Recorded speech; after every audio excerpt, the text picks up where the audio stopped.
ونؤمن به ونتوكل عليه ونعوذ بالله من شرور أنفسنا ومن سيئات أعمالنا من يهد الله فلا مضل له ومن يضلل فلا هادي له ونشهد أن لا إله إلا الله وحده لا شريك له ونشهد أن سيدنا وحبيبنا ومولانا محمدا عبده ورسوله أما بعد فقد قال الله تعالى في كلامه المجيد وفرقانه الحميد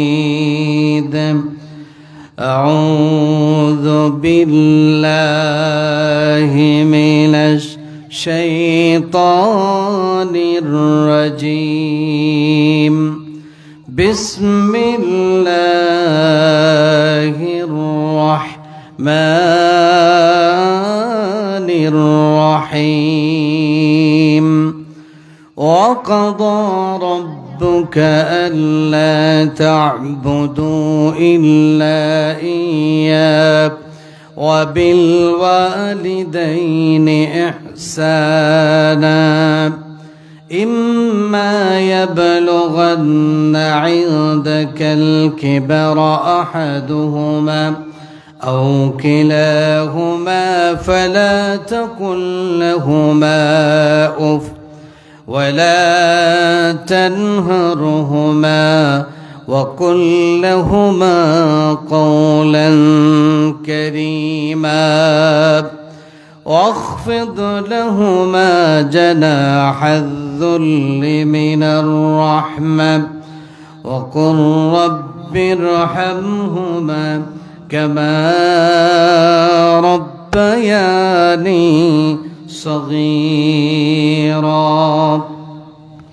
وعن عبد الله بن مسعود رضي الله تعالى عنه قال سألت رسول الله صلى الله عليه وسلم أي العمل أحب إلى الله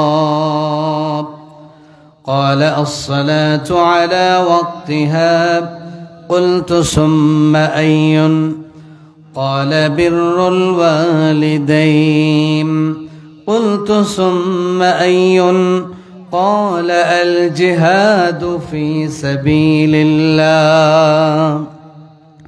وقال تعالى في شان حبيبه آمرا ومخبرا إن الله وملائكته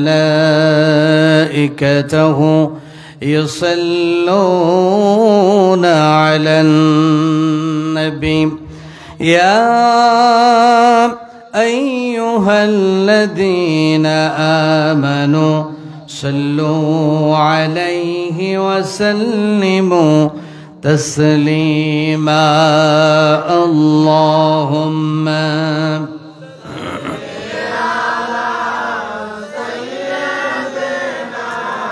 مولانا محمد وعلى آل سيدنا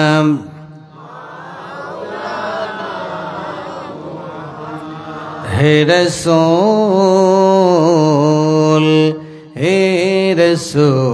আমার তোমারি জন্য মন কাঁদে আখি কাঁদে ভুবন কাঁদে তোমারি জন্য মন কাঁদে আখি কাঁদে ভুবন কাঁদে শুধু বেদনায়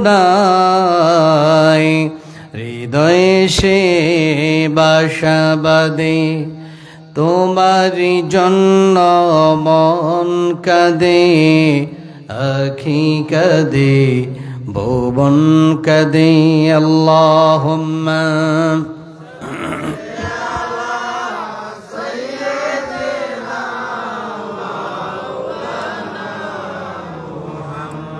وعلى آل سيدنا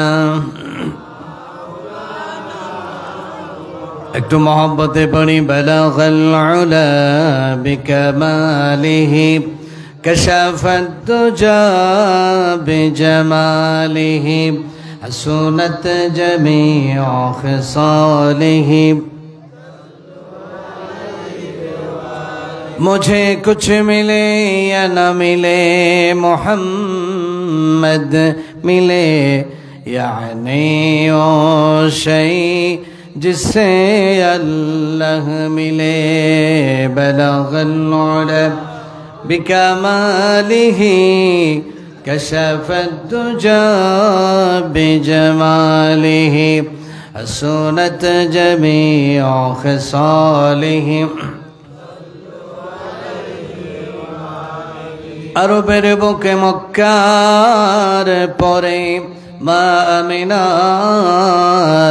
जेताई घर खुदार करुणा कौसार होई झरछे बारंबार बलगल उला बिकमालिही कशफत दुजा बिजमालिही हसूनत जमीउ खिसालिही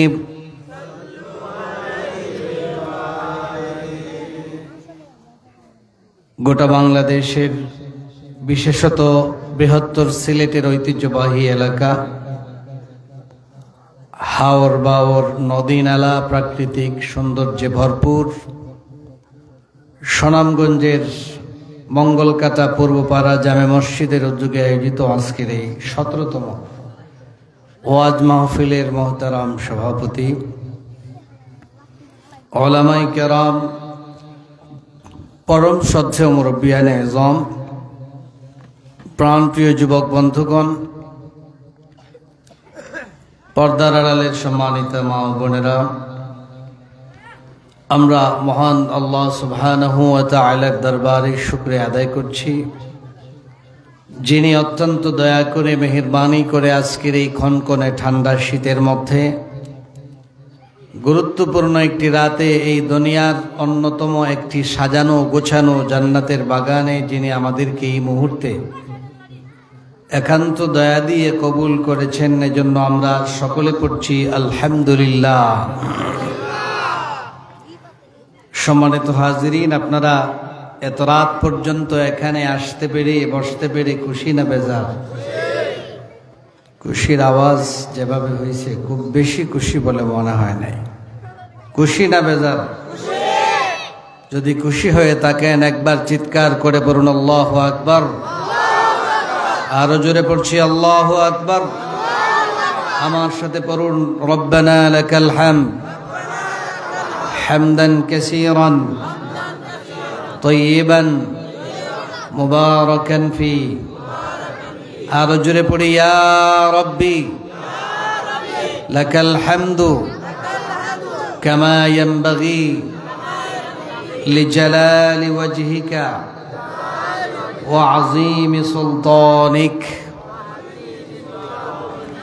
বন্ধুগণ, খুশি হলাম কেন? আজকে আপনারা আমি দেখতে পাচ্ছি এখানে বহু কষ্ট করে মাটিতে বসে আছেন। এই মুহূর্তে সবার বাড়িতে বিছানাও আছে, পালং আছে, চেয়ার আছে, সুন্দর বসার জায়গা আছে, কিন্তু এখানে এসে বসে নিচে বসে আপনারা চাতক পাখির মতো কাঙ্গালের মতো বসে আছেন। কার জন্য? জোরে পড়েন, কার জন্য? আল্লাহর জন্য। তাহলে এই মুহূর্তে আমরা যে এখানে বসে আছি, আমাদেরকে যিনি দেখছেন তিনি কে? আসতে বলবেন না, জোরে বলেন তিনি কে? আল্লাহ সুবহানাহু ওয়া তাআলা। আমরা যে আজকে আসলাম, এখানে বসতে পেরেছি, যারা কষ্ট করে এখনো হয়তো খাওয়া দাওয়া করেন নাই, বাড়িতে যান নাই, বসে আছেন, এই আশার মধ্যে সুসংবাদ, একটা সুসংবাদ হলো, একটা খুশির খবর আপনাদেরকে বলি। রাসূল বলেছেন, মান উগবিরাত কাদামাহু ফি সাবিলিল্লাহ হাররামাহুল্লাহু আলান নার। আল্লাহর জন্য, দ্বীনের জন্য, ইসলামের জন্য পথ চলতে গিয়ে কারো পায়ের মধ্যে যদি ধুলাবালি লাগে, কারো পা যদি ধুলামলিন হয়, পায়ের মধ্যে ধুলাবালি লাগে, আমি দেখতে পাচ্ছি এই মুহূর্তে সবার পায়ের মধ্যে ধুলা লাগছে, তাই না? আমিও কিন্তু হেঁটে হেঁটে আসছি, আমারও পায়ে ধুলা লাগছে, আপনাদেরও লাগছে, কারণ আপনাদের রাস্তা তো মাশাআল্লাহ ধুলা আছে, তাই না? এই যে ধুলা লাগছে এবং আপনারা যারা বসে আছেন কষ্ট করে ধুলা লাগতেছে, রাসূলের হাদিস হলো এইরকম কাজে যারা আসবেন আল্লাহর জন্য, দ্বীনের জন্য, ইসলামের জন্য, কোরআনের জন্য, যারা পথ চলতে গিয়া যাদের পায়ের মধ্যে ধুলাবালি লাগবে, রাসূল বলেছেন ওই ধুলাবালির দাম এত বেশি, ওই আল্লাহর পথে আসার এই সময়টার দাম এত বেশি, ওই পায়ের জন্য আল্লাহ রাব্বুল আলামিন জাহান্নামের আগুনকে হারাম করে দিয়েছেন। এখানে দুটো শব্দ ব্যবহার করেছেন, কাদ ব্যবহার করেছেন, কাদ হারামাল্লাহু আলাইহিন নার। আল্লাহ রাব্বুল আলামিন এদের জন্য অলরেডি জাহান্নামের আগুনকে আপনাদের জন্য হারাম করে দিয়েছেন। আল্লাহর পথে যে ঘোড়াটা চলে, ওই ঘোড়ার পায়ের খোরা, এর নিচেরও দাম আল্লাহর কাছে অনেক বেশি। 2 নাম্বার, রাসূল বলেছেন মান গাদা, আল্লাহ রাসূল সাল্লাল্লাহু আলাইহি ওয়াসাল্লাম বলেছেন ওয়ালা গাদওয়াতুন ফি সাবিলিল্লাহ আও রাওহা খায়রুম মিনাদ দুনিয়া ওয়া মা ফিহা। এক সকাল কিংবা এক বিকাল, আমার সাথে বলুন, এক সকাল অথবা এক বিকাল টাইম কেউ যদি আল্লাহর জন্য দেয়, বলেন তো এই যে সময়টা দিচ্ছি কার জন্য? আসতে বলবেন না, জোরে বলেন, কার জন্য? তাহলে আল্লাহ রাসূল সাল্লাল্লাহু আলাইহি ওয়াসাল্লাম আপনাদের ব্যাপারে কি বলছেন?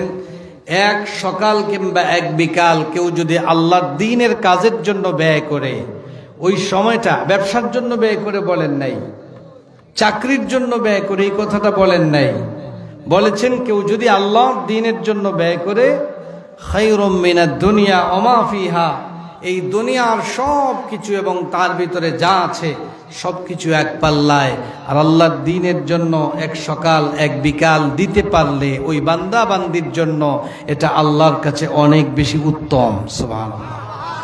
আমরা আজকে বিকাল এক রাত আল্লাহর জন্য দিচ্ছি, আল্লাহ যেন কবুল করে নেন, পড়ি আমিন। আমরা জানি না, হয়তো আজকের রাতটা আমাদের কারোর জন্য জীবনের শেষ রাত হতে পারে, ঠিক কিনা? আগামী বছরের মাহফিল 17তম মাহফিল হচ্ছে এবার। প্রথম বছর যে মাহফিল হয়েছিল, ওই মাহফিলে যারা ছিলেন এরা কি সবাই এখনো আছেন? এর মধ্য থেকে অনেক মুরব্বী, অনেক যুবক এই দুনিয়া থেকে চলে গেছে, আপনাদের এলাকায় আছে না নাই? এই তালিকায়, এই সিরিয়ালে আমরাও থাকতে পারি আগামী বছর, ঠিক কিনা? দোয়া করছি আল্লাহ আপনাদের হায়াত বাড়িয়ে দিন, কিন্তু জানি না কখন কার ডাক আসবে। কেউ কি বলতে পারবেন? আমরা কেউ বলতে পারবো না কখন কার ডাক আসবে, চলে যেতে হবে। এজন্য ফুল টাইম সবসময় প্রিপারেশন, প্রস্তুত থাকা লাগবে। ইনশাআল্লাহ পড়েন, থাকতে পারবো তো ইনশাআল্লাহ? আজকের মাহফিলকে জীবনের শেষ মাহফিল মনে করে, গনিমত মনে করে বসতে হবে। এই মুহূর্তে এই ক্যামেরা যেমন আমাদেরকে রেকর্ড করছে, তেমনি আরেকটা কুদরতি ক্যামেরায় আমাদের মাহফিলটা রেকর্ড হচ্ছে। ওই ক্যামেরাটা কার? আল্লাহর ক্যামেরায়। আপনারা উঠতে চান না চলে যেতে চান? আমরা উঠতে চাই। আমিও অনেক আগে আগে চলে যাওয়ার চেষ্টা করব, কারণ আমি এখান থেকে কত দূর যাব বুঝতে পারছেন? সিলেটে যাব, মানে আপনাদের নদী পার হয়ে তারপরে আবার আরেকটা গাড়িতে করে আমি যেতে হবে। এই জন্য আমি দ্রুতই আপনাদেরকে ছাড়বো। এই পর্যন্ত চলে যাবেন কে কে? একটু হাত দেখান তো। মাশাআল্লাহ, মঙ্গলকাটার মানুষ খুব সচেতন, কেউ হাত উঠে নেই। আপনারা খুব খেয়াল করে শুনতেছেন, বুঝতে পারছি। আলহামদুলিল্লাহ, আল্লাহ কবুল করুন, আমিন। সম্মানিত হাজিরিন, ভূমিকায় কথা বলবো না, সরাসরি আমরা আলোচনায় যেতে চাই। আমি আপনাদের সামনে যে সূরা থেকে তিলাওয়াত করেছি, এই সূরার নাম হচ্ছে সূরা বনি ইসরাইল। এই সূরার দুটি আয়াতে কারিমা তিলাওয়াত করেছি, তিনটি, 23, 24, 25, তিনটি আয়াতে কারিমা তিলাওয়াত করেছি। রাত বেশি হয়ে গেছে, তারপরে খুব শর্ট করে আলোচনা করার চেষ্টা করবো ইনশাআল্লাহ। সূরাটা কোরআনের সিরিয়াল অনুযায়ী এই সূরাটা 17 নম্বর সূরা, মক্কায় অবতীর্ণ। এর মধ্যে আয়াত সংখ্যা হলো 111, মানে কত? 111।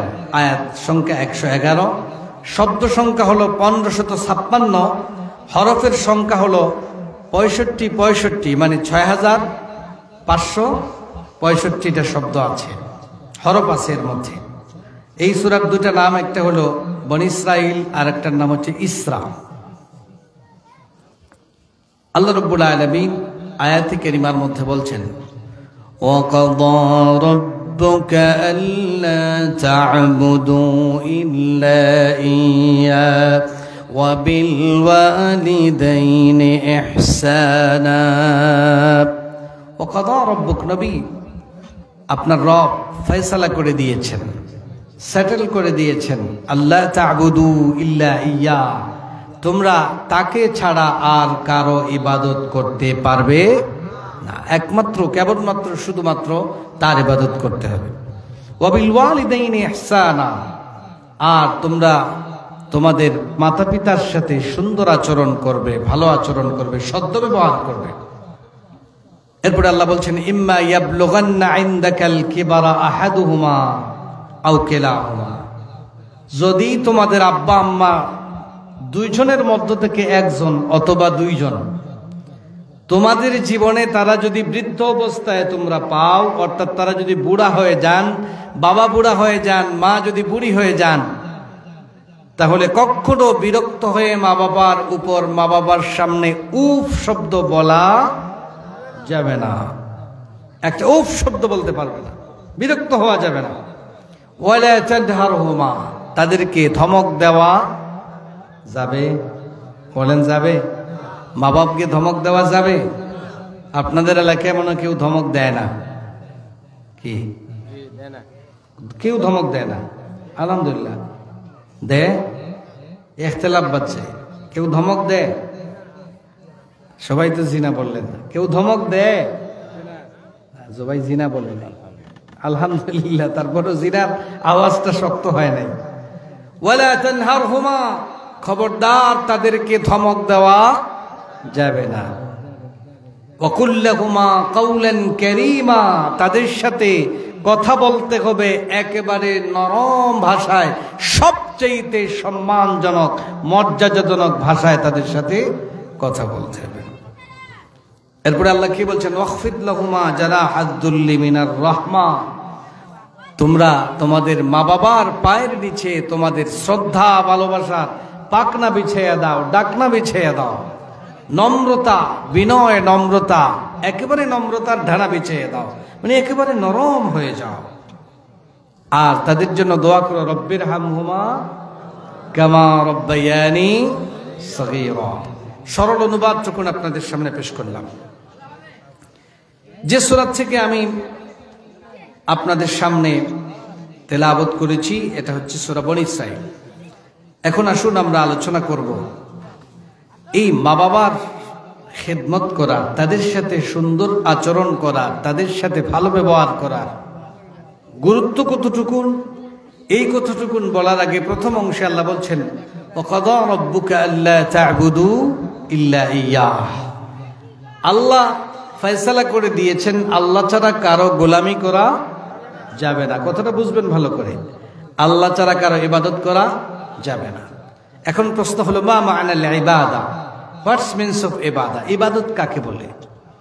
শুধুমাত্র আজান হলো, মাঝে মাঝে একটু নামাজ পড়লাম, রোজা মাস আসলে রোজা রাখলাম, মাঝে মাঝে তাসবিহ তাহলিল পড়লাম, আবার নামাজ মসজিদে এসে নামাজ পড়লাম, আর সমাজে গিয়ে যতটুকুন ইচ্ছা ততটুকুন শয়তানের গোলামি করলাম, যা যা ইচ্ছা তা করলাম, ওইটার নাম কি ইবাদত? বলেন, ওইটার নাম ইবাদত? আমার মুসলমান ভাইরা, আমার বন্ধুগণ, আল্লাহ রাব্বুল আলামিন আয়াতে কারিমার ভিতরে শুধুমাত্র তার ইবাদত করার কথা বললেন, তার গোলামির কথা বললেন। এখন প্রশ্ন হলো, ইবাদত কাকে বলে? ইবাদত মানে হলো আল্লাহ রাব্বুল আলামিন কোরআনুল কারীমের ভিতরে যতটা আদেশ দিয়েছেন করার জন্য সবগুলি আদেশ মানব, আবার কিছু নিষেধও করেছেন, ওই নিষেধগুলোও মানা লাগবে কি লাগবে না? আমাদের সমাজের ধারণা হলো আল্লাহ বলেছেন নামাজ পড়ো, এখন আমরা সালাত আদায় করি, আমরা নামাজ পড়ি। আল্লাহ বলেছেন রোজা রাখো, আমরা রোজা রাখি। কিন্তু অনেকগুলা নিষেধ আল্লাহ করেছেন, ওই নিষেধগুলি আমরা মানতে চাই না। নামাজ যেমন পড়ার কথা আল্লাহ বলেছেন, তেমন করে দেখেন আল্লাহ রাব্বুল আলামিন আবার বলেছেন, খবরদার গীবত চুগলখুরি করবা না, আল্লাহ নিষেধ করেছেন। অন্যায়ভাবে কাউকে হত্যা করো না, মানুষের সম্পদ অন্যায়ভাবে ভক্ষণ করো না, অন্যায়ভাবে মানুষের সম্পদ আত্মসাৎ করবা না, সুদ খাইও না, ঘুষ খাইও না, কেউ নিষেধ করেছেন। মিথ্যা কথা বলতে পারবা না, আল্লাহ নিষেধ করেছেন। এইভাবে ওজনে কম দিও না, আল্লাহ রাব্বুল আলামিন একটা একটা করে অনেকগুলি নিষেধ করলেন। জেনা ব্যভিচার করা যাবে না, এগুলোও কিন্তু আল্লাহ নিষেধ করেছেন।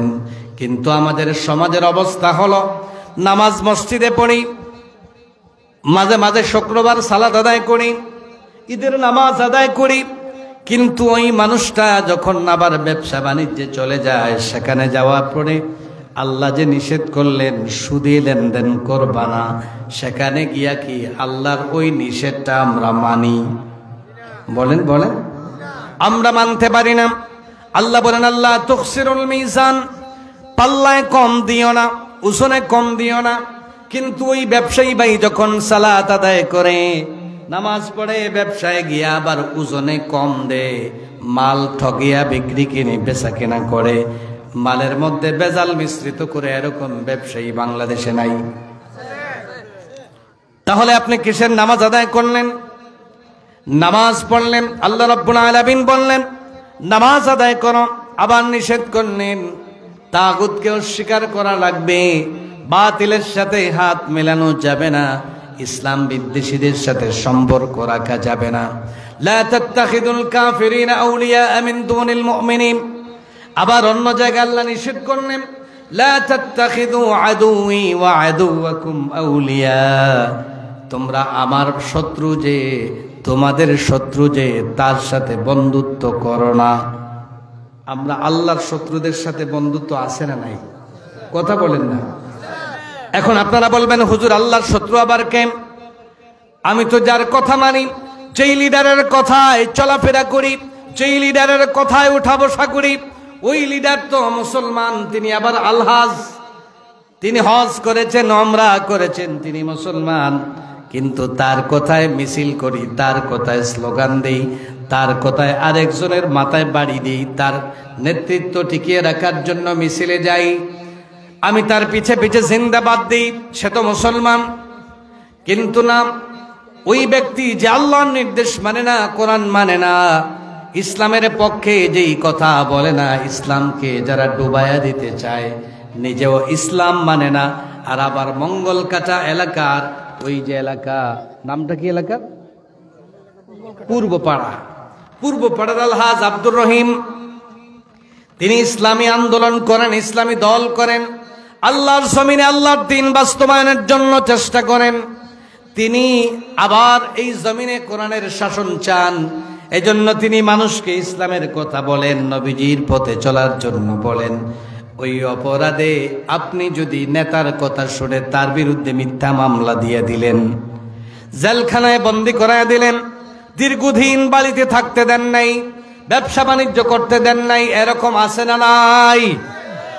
এখন অবশ্য নাই, আগে ছিল, ঠিক না? কিছুদিন আগে ছিল কি ছিল না? আপনাদের এলাকায় মনে হয় এগুলি ছিল না, কি মামলা ছিল না? মিথ্যা মামলা ছিল না? অপরাধ কি ছিল? চুরি ডাকাতির কারণে? তাহলে অপরাধ কি ছিল? আল্লাহর কোরআনের কথা বলা, ইসলামের কথা বলা, ইসলামের পক্ষে কথা বলার কারণে শাইখুল হাদিসদেরকে, মুফাসসিরিন একরামদেরকে, আল্লামা দেলোয়ার হোসেন সাইদির মতো বিশ্ববিখ্যাত আলেমে দ্বীনকে জেলখানায় বন্দী রেখে রেখে দীর্ঘদিন নির্যাতন করে করে শহীদ করা হয়েছে, ঠিক কিনা? ও আমার ভাইয়েরা, আমার বন্ধুগণ, এই কাজটা যারা করলো, সে কি কখনো ইসলামের পক্ষের লোক হতে পারে? সে কি আল্লাহর বন্ধু হতে পারে?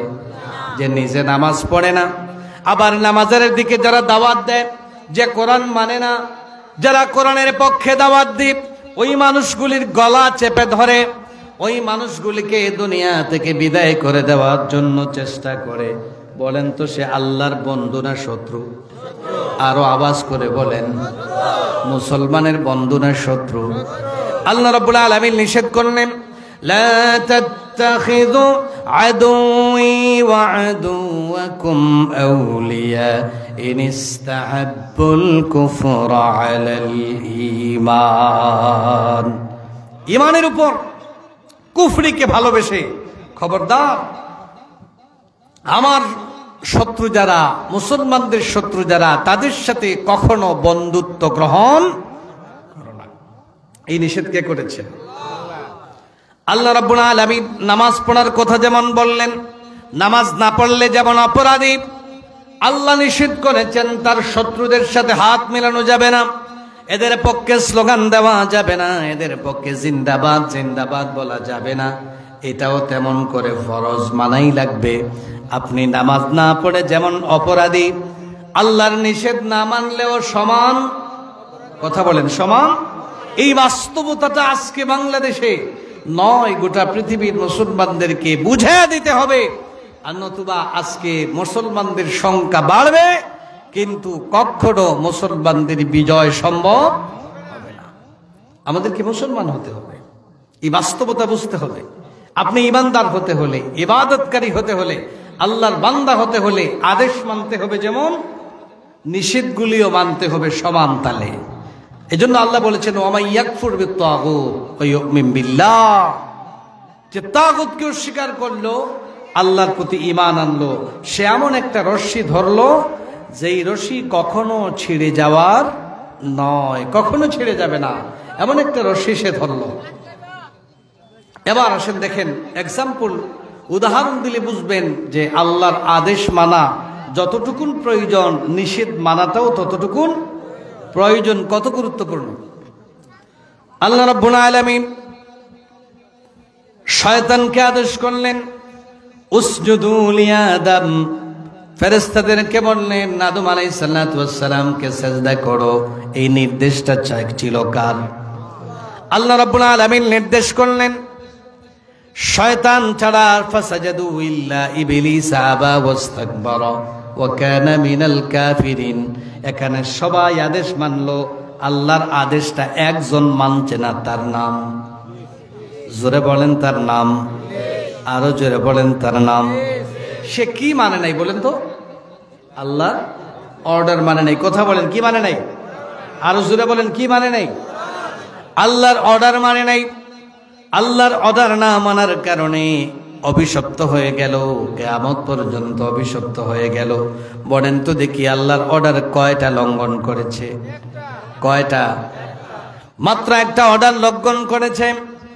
2 নম্বরে আল্লাহ রাব্বুল আলামিন আদম আর হাওয়া আলাইহিস সালামকে সৃষ্টি করে বললেন, জান্নাতে তোমাদেরকে দিয়ে দিলাম, যেমন করে ইচ্ছা তেমন করে তোমরা জান্নাতে বসবাস করো, কিন্তু ফাকুলা মিনহা হাইসু শিতুমা ওয়ালা তাকরাবা হাযিহিশ শাজারাতা ফাতাকুনা মিনাল যালিমিন।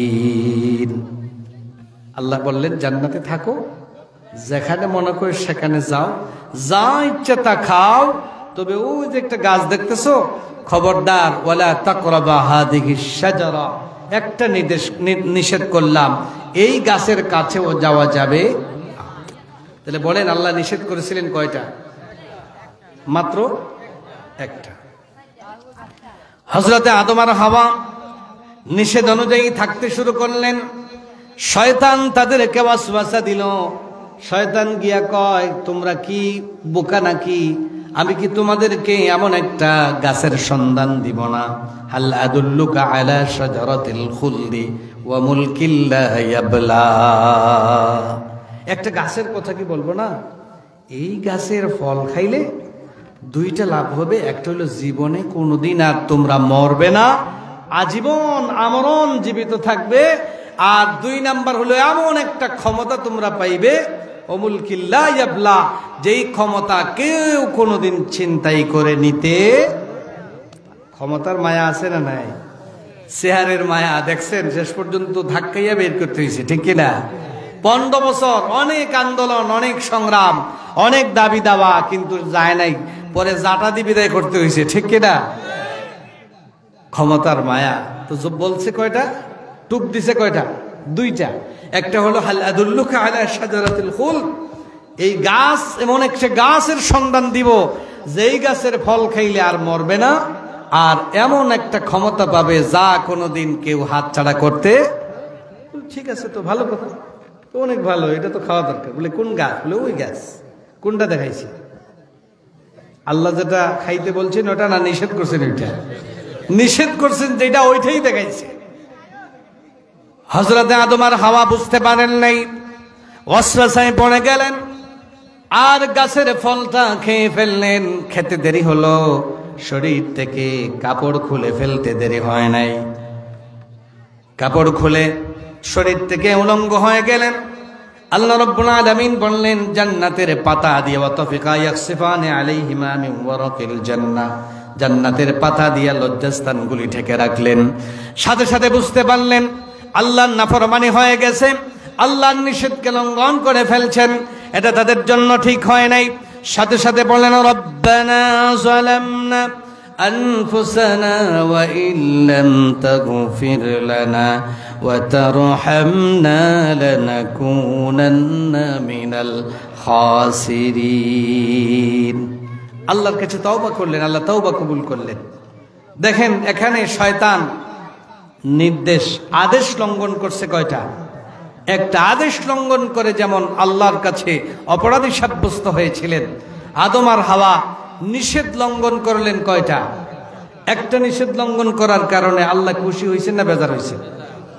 একটা মাত্র নিষেধ লঙ্ঘন করেছেন। তাহলে বোঝা যাচ্ছে আদেশ মানাটা যেমন ফরজ, নিষেধগুলি যা যা করেছেন প্রত্যেকটি মানা সমানভাবে ফরজ, ঠিক কিনা? তাহলে এখন থেকে বোঝা যাবে তো। এখন থেকে যদি মুসলমান দাবি করেন, আল্লাহ বলেছেন কালিমা পড়ো, লা ইলাহা ইল্লাল্লাহ পড়লেন, নামাজ পড়লেন, কিন্তু নামাজটাকে যেন মসজিদের ভিতরে রেখে না দেই, নামাজকে সমাজের মধ্যে বাস্তবায়ন করা লাগবে কি লাগবে না? নামাজের শিক্ষাকে সমাজে বাস্তবায়ন করা লাগবে। আমার পরিবার চালাতে গিয়া ইসলামের আলোকে পরিবারটা চালাবো, সমাজ চালাতে গিয়া সমাজটা ইসলামের আলোকে চালাতে হবে। আমি আমার ব্যবসা বাণিজ্য চালাতে গিয়া ইসলামের আলোকে চালাতে হবে, ঠিক কিনা? খবরদার কোনো হারামের কাছে যাওয়া যাবে না। তাহলে আল্লাহর ইবাদত মানে হলো আল্লাহর আদেশগুলি যেমন মানবো, আজকে থেকে একটা সিদ্ধান্ত নিলাম, যতটা নিষেধ আল্লাহ করেছেন সবগুলি মানবো। বলেন ইনশাআল্লাহ, জোরে বলেন ইনশাআল্লাহ। দেখি কারা কারা নিষেধগুলি সমানভাবে মানতে পারবেন, একটু হাত দেখান তো। মাশাআল্লাহ, হাত নামান। মনে রাখবেন কিন্তু নিষেধগুলি মানা কঠিন, আদেশ মানা সহজ, নিষেধগুলি মানা কঠিন, কারণ এগুলো মজা বেশি। নিষেধে কি আছে? মজা বেশি। অতএব মজাগুলি ছাড়তে পারবো তো ইনশাআল্লাহ। আসেন আবার দুই নাম্বার আল্লাহ রাব্বুল আলামিন বলেন ওয়াবিলওয়ালিদাইনি ইহসানা, তোমরা তোমাদের মা বাবার সাথে সুন্দর আচরণ করো, ভালো আচরণ করো। কাদের আব্বা আম্মা আছেন দেখি হাত ওঠান। আব্বা আম্মা দুইজনই আছেন, মাশাআল্লাহ, অনেক সৌভাগ্যবান আছেন, হাত নামান। একজন আছেন, মা বাবার মধ্যে একজন আছেন, কাদের? বাকি সবার একজন। আমারও, আমার আব্বা আছেন, আম্মা নাই, হাত নামান। যাদের দুজন আছেন তাদের কপাল ভাইরে অনেক ভালো, আপনার কাছে অনেক বড় দুইটা নিয়ামত আছে। আজকে বুঝবেন না, যেই দিন মা বাপ হারিয়ে যাবেন ওই দিন বুঝতে পারবেন মা বাপ কে ছিলেন। আপনাদের কাছে অনেক বড় মুস্তাজাবুদ দাওয়া, দোয়ার জায়গা আছে, যেই দোয়াটা আল্লাহর কাছে ডিরেক্ট কবুল হয়, এরকম দোয়ার জায়গা আল্লাহ রাব্বুল আলামিন আপনাদের জন্য রেখে দিয়েছেন। এই দোয়ার জায়গাটা আপনাদের আছে। পড়ি আলহামদুলিল্লাহ। যাদের একজন আছেন আমরা যেন সবাই কদর করতে পারি, পড়ি আমিন। এখন আসেন, আল্লাহ রাব্বুল আলামিন এই যে মা বাবার খিদমতের কথা বললেন, এই মা বাবার খিদমত করার প্রয়োজনীয়তা কত বেশি, কত গুরুত্বপূর্ণ। এক নম্বর দেখেন, আল্লাহ রাব্বুল আলামিন সৃষ্টিকর্তা হিসাবে আল্লাহর সাথে কি কেউ শরীক আছে? বলেন, শরীক আছে? সৃষ্টিকর্তা হিসাবে আল্লাহ রাব্বুল আলামিনের সাথে যেমন কোনো শরীক নাই, তেমনি আল্লাহর জন্মদাতা হিসাবে মা বাবার সাথে পৃথিবীর আর কেউ শরীক নেই। দুই নাম্বার, আল্লাহর ইবাদত করা যেমন ফরজ অপরিহার্য, তেমনি সন্তান হিসাবে মা বাবার খিদমত করাও অপরিহার্য। আল্লাহ রাব্বুল আলামিন কোরআনুল কারীমে বলেন, আনিশকুর লি ওয়া লিওয়ালিদাইক। দেখেন কত সুন্দর করে আল্লাহ রাব্বুল আলামিন বলেন, ও আমার বাবারা, আমার ভাইয়েরা, মঙ্গল কাটা পূর্বপাড়া এলাকার আমার সম্মানিত মুসলমান ভাইয়েরা শোনেন, আল্লাহ রাব্বুল আলামিন মা বাবার খেদমত করাকে কত গুরুত্বপূর্ণ বানিয়ে দিয়েছেন। শোনেন, আল্লাহ রাব্বুল আলামিন কোরআনুল কারীমে এক জায়গায় বললেন, তোমরা আমার শুকরিয়া আদায় করো, আমার শুকরিয়া আদায় করো। তার কথা বলার সাথে সাথে আল্লাহ রাব্বুল আলামিন বললেন, ওয়ালি ওয়ালিদাইকা, তুমি তোমার মা বাবারও শুকরিয়া আদায় করো। আল্লাহ রাব্বুল আলামিন কোরআনুল কারীমে যত জায়গায় তার ইবাদতের কথা বলেছেন, অনেক জায়গায় তার ইবাদতের কথা বলার পরে আল্লাহ রাব্বুল আলামিন যেই শব্দটা চয়েস করেছেন, যাদের সাথে ভালো ব্যবহারের কথা বলেছেন, তারা হলো আপনার আমার মা বাপ। ওয়াবুদুল্লাহ, আল্লাহ রাব্বুল আলামিন বলেন, আল্লাহ তা'বুদু ইল্লা ইয়্যা ওয়া বিল ওয়ালিদাইনি ইহসানা। তোমরা আল্লাহর গোলামি করো আর তোমাদের মা বাবার সাথে সুন্দর আচরণ করো, ভালো আচরণ করো। আল্লাহ রাব্বুল আলামিন তার ইবাদতের সাথে মা বাবার সুন্দর আচরণটা লাগাইয়া দিলেন। এবার আসেন মা বাবার খিদমত করা কতই না উত্তম। আব্দুল্লাহ ইবনে ওমর রাদিয়াল্লাহু তাআলা আনহুর বর্ণনা, তিনি বলেন, নবীজির কাছে একবার এক ব্যক্তি আসলো। আল্লাহর নবী মক্কা থেকে হিজরত করে মদিনায় যাবেন, বলেন তো দেখি হিজরত করাটা সওয়াব কম না বেশি? তাও আবার রাসূলের সাথে হিজরত করা। আল্লাহর নবীর কাছে এক ব্যক্তি আসলেন, এসে বললেন, ইয়া রাসূলুল্লাহ, আমাকে আপনি বায়াত গ্রহণ করেন, মেহেরবানি করে আমাকে সুযোগ দেন। ইয়া রাসূলুল্লাহ, আমি আপনার সাথে হিজরত করে মদিনায় যেতে চাই। কিন্তু নবীজি আমার, আমি বাড়িতে আমার মা বাপ রেখে এসেছি, বৃদ্ধ মা বাপ, আমার বাড়িতে আর কেউ নাই। আসার সময় আমার মা বাপ আমাকে অনুমতি দেয় নাই। আমি আসার সময় আমার মা বাপ জোরে জোরে কান্নাকাটি করতেছিল, আমি যেন আপনার সাথে না যাই, এজন্য তারা দুইজন কান্নাকাটি করতেছে। শুনেন ভালো করে, আল্লাহর নবী কথা শুনে ওই সাহাবীকে বললেন, ও আমার সাহাবী, খবরদার, ফাকালা ফারজি ইলা ওয়ালিদাইকা ফাহসিন সুহবাতাহুমা ফাফিহিমা ফাজাহিদ। ও আমার সাহাবী শোনো, যাও যাও, তুমি আমার সাথে হিজরত করার কোনো প্রয়োজন নাই। আমার সাথে মক্কা থেকে মদিনায় হিজরত করে সওয়াবের অংশীদার হওয়ার কোনো প্রয়োজন নাই। তুমি যাও, বাড়িতে যাও, গিয়ে তুমি তোমার মা বাবার খেদমত করতে শুরু করে দাও। এটাই হলো আল্লাহর পথে তোমার জন্য বড় জিহাদ। অন্য বর্ণনায় এসেছে, আল্লাহর নবী বলেন, ফারজি ইলাইহিমা ফাদহিকহুমা কামা আবকাইতাহুমা। ও আমার সাহাবী, যাও যাও, তোমার আর এখানে থাকতে হবে না, আমার সাথে হিজরত করা লাগবে না। ও আমার সাহাবী, তুমি যাও, তুমি গিয়া যেভাবে তোমার মা বাপকে কাঁদাই আসছো, আবার গিয়া তুমি তোমার মা বাপকে হাসাই আসো। সুবহানাল্লাহ। জিহাদের চাইতে মর্যাদা কম দেওয়া হয় নাই। আবার দেখেন আল্লাহ রাব্বুল আলামিন কোরআনুল কারীমে বলছেন, ওয়াসাইনাল ইনসানা বিওয়ালিদাইহি ইহসানা হামালাতুহু উম্মুহু কুরহা ওয়া ওয়াদাআতুহু কুরহা। আল্লাহ রাব্বুল আলামিন ওই বাবা, আপনাদের আমাদের যাদের বাড়িতে বৃদ্ধ মা বাপ আছেন, যেই মা বাপ সুন্দর করে এখন কথা বলতে পারেন না, যেই দুর্বল বৃদ্ধ মা বাপ যাদের বাড়িতে আছেন, ওই মা বাবার মর্যাদা আল্লাহর কাছে এমন বেশি, আল্লাহ রাব্বুল আলামিন ডাইরেক্ট নিজে ওসিয়ত করলেন সন্তানদেরকে। আল্লাহ নিজে ওসিয়ত করে বলতেছেন, ওয়া'বুদুল্লাহ ওয়া লা তুশরিকু বিহি শাইআ ওয়া বিল ওয়ালিদাইনি ইহসানা। আল্লাহ ওসিয়ত করছেন, ওয়াসাইনাল ইনসানা বিওয়ালিদাইহি হুসনা ইহসানা। আল্লাহ ওসিয়ত করছেন, ডাইরেক্ট ওসিয়ত করছেন, খবরদার তোমরা তোমাদের আব্বা আম্মার সাথে সুন্দর ব্যবহার করো। সুবহানাল্লাহ। এটা কোনো দুনিয়ার প্রধানমন্ত্রীর ওসিয়ত নয়, দুনিয়ার কোনো চেয়ারম্যান সাহেবের ওসিয়ত নয়, সরাসরি আল্লাহ রাব্বুল আলামিন ওসিয়ত করে বুঝাইয়া দিলেন। 3 নাম্বার দেখেন মা বাবার খিদমত করা কত প্রয়োজন। আল্লাহ রাব্বুল আলামিন কোরআনুল কারীমে বলে দিলেন, মা বাবার খিদমত যারা করে এরা সাধারণ কোনো কাজ করে না, এটা নবিয়ানা কাজ, এটা আমার নবীদের সিফাত, এটা নবীদের কাজ। সুবহানাল্লাহ। আল্লাহ কোরআনে সূরা মারিয়ামে আল্লাহ বলেন, হযরতে ইয়াহইয়া আলাইহিস সালাতু ওয়াস সালাম, আল্লাহর নবী ইয়াহইয়ার সিফত গুণ বর্ণনা করতেছেন। আল্লাহ বলেন, ওয়া বাররাম বিওয়ালিদাই, আমার নবী ইয়াহইয়া তিনি তার মা বাবার সাথে ভালো আচরণ করতেন। আবার ঈসা আলাইহিস সালামের কথা বললেন, ওয়া বাররাম বিওয়ালিদাতি, আমার নবী ঈসা তিনিও তার মা বাবার সাথে ভালো ব্যবহার করতেন। অতএব বোঝা যায় মা বাবার সাথে খিদমত করা এটা নবিয়ানা কাজ। একটু আওয়াজ করে বলেন না সুবহানাল্লাহ। যেই সমস্ত মানুষগুলি মা বাবার সাথে খিদমত করবেন, নবীদের সিফাত আপনার মধ্যে তৈরি হয়ে যায়, নবীদের খাসলত আপনার মধ্যে তৈরি হয়ে যায়। 4 নাম্বার হলো হযরতে আব্দুল্লাহ ইবনে মাসউদ বলেন, আমি নবীজির কাছে একদিন গেলাম, নবীজির কাছে গিয়া বললাম, ইয়া রাসূলুল্লাহ, নবীজিকে প্রশ্ন করলাম, ওগো নবীজি বলেন তো দেখি, আইয়ুল আমালে হাব্বু ইলাল্লাহ, ও নবীজি আল্লাহর কাছে সবচাইতে পছন্দনীয় ভালো আমল কোনটি, সবচাইতে প্রিয় আমল কোনটি? ও নবীজি বলেন তো দেখি আল্লাহর কাছে সবচাইতে প্রিয় আমল কোনটি?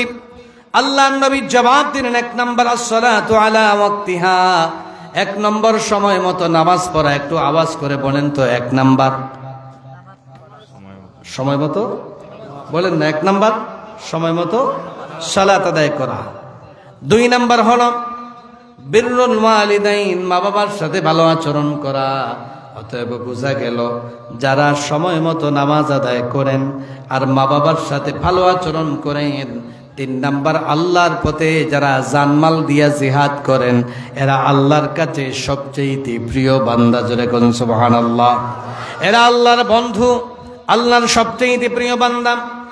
5 নাম্বার হলো আল্লাহর নবী বলেন, ও আমার উম্মতেরা শোনো, আল্লাহর বান্দা বান্দি শোনো, তোমরা এই পৃথিবীতে কত মানুষের সন্তুষ্টি হাসিল করতে চাও? চেয়ারম্যানের সন্তুষ্টি হাসিল করতে চাই কি চাই না? চাই। চেয়ারম্যানের তেল বাড়ি, চেয়ারম্যানের প্রিয় মানুষ হওয়ার জন্য মাসের পর মাস চেয়ারম্যানের পিছে পিছে স্লোগান দেয় কি দেয় না? ভোটের সময় এমপি সাহেবের পিছনে স্লোগান দেন, এমপি সাহেবের পক্ষে কথা বলেন, এমপি সাহেবের পক্ষে তেল মারামারি আছে না নাই? তেল মারা আছে। তার কারণ আমি তার প্রিয় পাত্র হতে চাই, প্রধানমন্ত্রীর প্রিয় পাত্র হতে চাই। এখন বলেন তো দেখি, প্রিয় পাত্র হইবেন বালা কথা, কিন্তু এখন যারা এতদিন নেতা নেত্রীদেরকে যারা তেল মেরে প্রিয় পাত্র হইছেন, এখন তারা মুসিবতে বিপদে আছেন না নাই? কথা বলেন। প্রচন্ড বিপদ। এখন দেশ ছেড়ে জান বাঁচানো যাচ্ছে না, বর্ডার ক্রস করে পলাতক অবস্থায় রয়েছেন। কারণ কি? এতদিন যাকে এত বেশি তেল মারলেন, যার প্রিয় পাত্র হওয়ার চেষ্টা করলেন, বলেন তো চিরস্থায়ী লাভ হয়েছে নাকি? লাভ হয় নাই। কিন্তু আমার ভাইরা, আমার চাচা যান, আল্লাহর প্রিয় পাত্র যদি হতে পারেন, আল্লাহর প্রিয় পাত্র হতে পারলে এই দুনিয়াতে শুরু হবে ভালোবাসা, শেষ কখনো হবে না। কিয়ামত পর্যন্ত আল্লাহর ভালোবাসার মানুষ হয়ে যাবেন। আল্লাহর ভালোবাসা কখনো ফুরিয়ে যায় না। এবার শুনেন, আল্লাহর নবী বলেন, রিদার রব ফি রিদাল ওয়ালিদাইন ওয়া সাখাতুর রব ফি সাখাতিল ওয়ালিদাইন। আল্লাহর সন্তুষ্টি কারা কারা চান? একটু হাত দেখান। মাশাআল্লাহ, হাত নামান। আল্লাহর সন্তুষ্টি পাইলে জান্নাত না জাহান্নাম? জোরে বলেন। আল্লাহর সন্তুষ্টি পাইলে আল্লাহর জান্নাতে যাওয়া যায়। এবার শুনেন নবীজি কি বলেন। আল্লাহর নবী বলেন, অমঙ্গল কাটা এলাকার আমার সম্মানিত ভাইরা, আমার চাচা যান, নবীজি বলেন, আজকে রাত্রে এখান থেকে বাড়ি চলে যান। আপনাদের আমাদের বাড়িতে যাদের মা আছেন, বাবা আছেন, ওই মা বাপের কাছে দেখতে হয়তো তেমন সুন্দর আপনার লাগবে না, ওই মা বাপকে দেখতে আপনার তেমন ভালো লাগে না হয়তো, কিন্তু নবীজি বলেন, আজকে বাড়িতে যাও, বাড়িতে গিয়ে কোনো মতে যদি তুমি তোমার মা বাপকে রাজি করতে পারো, খুশি করতে পারো, তাহলে মা বাবা খুশি মানে আল্লাহ খুশি। জোরে কোন সুবহানাল্লাহ। মা বাবার সন্তুষ্টি আল্লাহর সন্তুষ্টি। আর যদি তোমার মা বাপ কোনো ক্রমে তোমার উপর নারাজ হয়ে যান, তামাম দুনিয়া আপনি খুশি করতে পারেন, কিন্তু আপনার আল্লাহ আপনার উপর নারাজ হয়ে যান। জোরে কোন নাউজুবিল্লাহ। তো মা বাপ খুশি আল্লাহ খুশি, মা বাপ বেজার আল্লাহ বেজার। নাউজুবিল্লাহ পড়েন। তাহলে কি এখন থেকে সিদ্ধান্ত নিতে পারবো যে আমরা আমাদের আব্বা আম্মাকে খুশি করবো ইনশাআল্লাহ? আব্বা আম্মাকে খুশি না করে যত বড় হাজী সাহেব হন না কেন, যত বড় মৌলানা হন না কেন, যত বড় মুফাসসির, যত বড় মুহতামিম মুফতি হয়ে যান, যত বড় কিছু হয়ে যান না কেন, আব্বা আম্মাকে অসন্তুষ্ট করলে জান্নাতে যাওয়া সম্ভব হবে না, আল্লাহর প্রিয় পাত্র হওয়া সম্ভব হবে না। এবার আসেন 6 নাম্বার হলো ওই মা বাপ, যাদের মা বাপ, আজকে আমরা এত গুরুত্বপূর্ণ কথা বললাম, মা বাবার কথা বললাম, ওই মা বাপ যদি আমাদেরকে, যাদের খেদমতের কথা বললাম, যাদের ভালো আচরণের কথা বললাম, ভালো কথা, এখন বলেন তো দেখি, ওই মা বাপ যদি আমাদেরকে ইসলামের বিপক্ষে চলার জন্য বলেন, ইসলামের বিরুদ্ধে চলার জন্য বলেন, বলার জন্য বলেন, তাহলে তখন কি ওই মা বাপকে মানা যায়? বলেন বলেন। ইসলামের বিরুদ্ধে যদি কোনো কাজ করার জন্য বলেন, চলার জন্য বলেন, নির্দেশ দেন, ওই সময় কি মা বাবার ওই অর্ডার খতারে মানা যাইব? বলেন না, মানা যাইব? যেই মা বাপকে এত গুরুত্ব আল্লাহ রাব্বুল আলামিন দিলেন, ওই মা বাবার কথা আল্লাহ বলেন, ওই মা বাপ যদি তোমাকে ইসলামের বিরুদ্ধে কোনো কাজ করার জন্য বলে, খবরদার রে ভাই, ওই সময় ইসলামের বিরুদ্ধে কোনো কাজ করা যাবে না, মা বাবার কথা মানা যাবে না। আল্লাহ বলেন, ওয়া ইন জাহাদাকা আলা আন তুশরিকা বিমা লাইসা লাকা বিহি ইলমুন ফালা তুতি'হুমা, ওই সময় খবরদার তোমরা তাদের আনুগত্য করতে পারবে না। তাহলে এখন একটা ফয়সালায় চলে আসি। মা বাপ ইসলামের বিরুদ্ধে নির্দেশ দিলে, করার জন্য বললে যদি করা যায় না, তাহলে আমাদের দেশের যারা নেতা আছে, নেত্রী আছে, দলীয় প্রধান আছে, দলীয় লিডার আছে, দল করতে গিয়া, দলের পদ পদবি টিকাইতে গিয়া মা বাবার বিরুদ্ধে না, ওই দলের পদবি টিকাইতে গিয়া নেতার কথায় কোরআনের বিরুদ্ধে, ইসলামের বিরুদ্ধে, আল্লাহর বিরুদ্ধে, রসুলের বিরুদ্ধে কোনো ভূমিকা নেওয়া যাবে? বলেন যাবে? তাহলে আমাদের দেশের যতজন ভাইরা আমরা রাজনীতি করি, সব নেতারা মনে হয় শুধু ইসলামের পক্ষেই বলার জন্য, ইসলামের পক্ষে কাজ করার জন্য বলে নাকি? কোরআনের পক্ষে তো অবশ্যই কাজ করার জন্য বলে। কি ইসলামের পক্ষে কাজ করার জন্য বলে? আল্লাহর পক্ষে কাজ করার জন্য বলে? না, বেশিরভাগ ইসলামের বিরুদ্ধে অবস্থান গ্রহণ করে। কারণ যার নিজেই তো নামাজ নাই, নিজেই ইসলাম মানে না, ইসলাম বরদাস্ত করতে পারে না, সহ্য করতে পারে না, সে আবার কেমন করে ইসলামের পক্ষে আপনাকে চলার জন্য বলবে?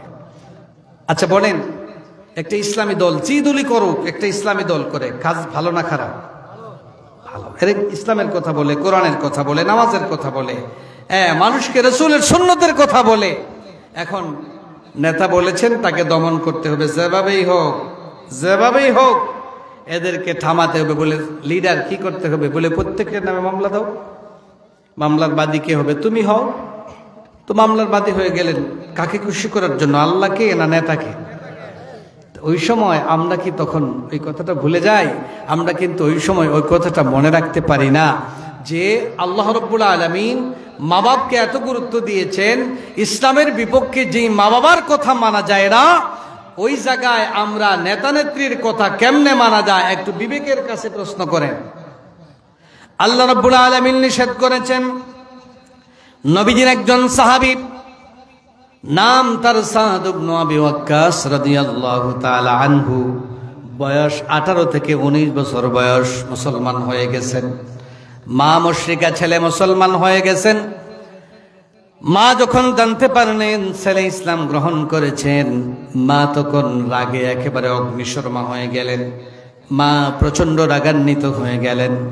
ছেলেকে ডাক দিয়ে মা বললেন, আমার প্রাণের ছেলে শোনো, খবরদার, তুমি ইসলাম গ্রহণ করেছো আমি শুনেছি, আমি একটা সিদ্ধান্ত নিয়েছি, فوالله لا أطعم طعاما ولا أشرب شرابا حتى أموت أو تكفر بمحمد।